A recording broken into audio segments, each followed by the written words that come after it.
Time Box Challenge is an elegant way to get a microcosm of the game development experience. At first, flexible and free, once the challenge begins, your creative energy has to be harnessed, directed to mature a product as much as possible within the time limit. What remains is a polished yet lopsided product in which creative concepts are left unrealized yet a functioning audio mixer is somehow present. This cold and aggressive nature comes off almost diametric to what game dev is glamorized as, but in actuality, it's the perfect representation for any commercial product development. Deadlines may be shorter and expectations more forgiving, but ultimately you face the same hard decisions concerning scope, polish, and product design. The distillation of this software lifecycle is what makes game jams an enduring suggestion to all newcomers into the space. Built upon these suppositions, I entered my name into a 56-hour jam.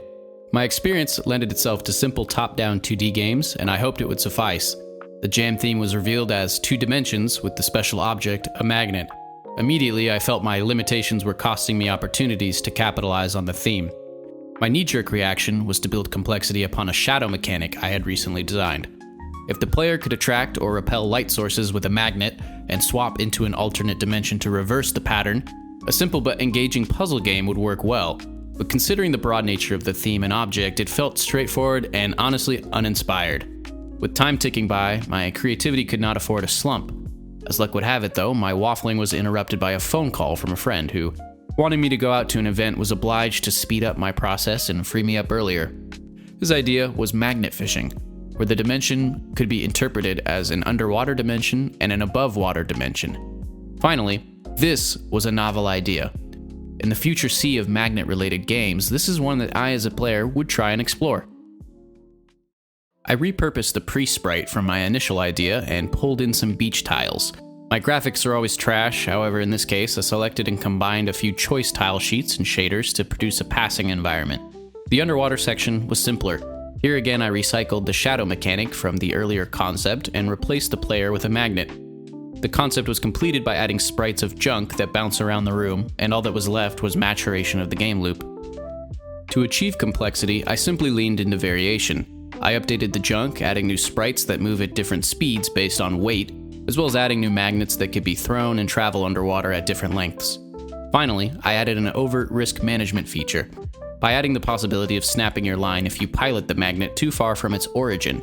The line changes color as you approach its max length, forcing consideration of the risk-reward ratio of continuing or removing the magnet and repositioning. The morning of day 2 came and I felt anxiety press in. I had yet to build an end-to-end experience, rather I had only built a prototype of various features.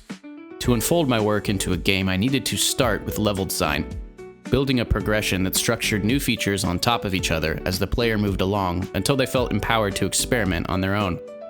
I quickly sketched out some shapes for potential beach formations on grid paper and picked out the interesting ones in a sequence that gradually increased in challenge. With the levels arranged, I moved to the user interface for the various game menus. Simultaneously, as most development is, I was considering the music and sound effects. It was here the second outside force edged in on my creative process.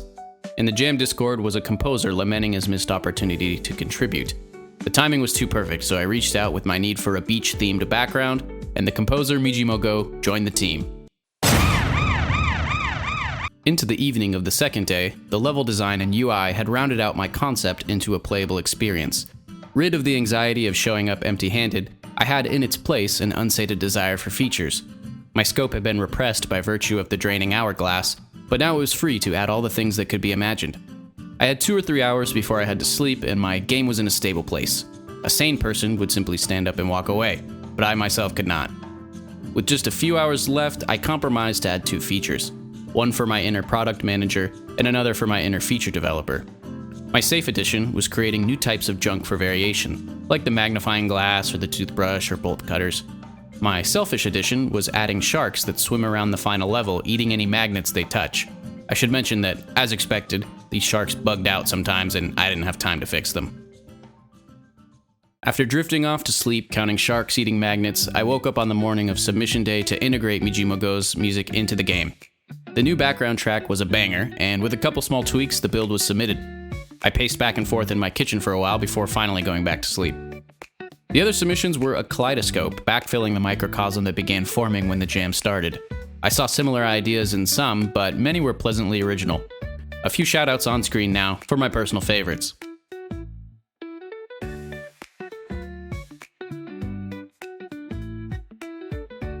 I have to say, good job to everyone.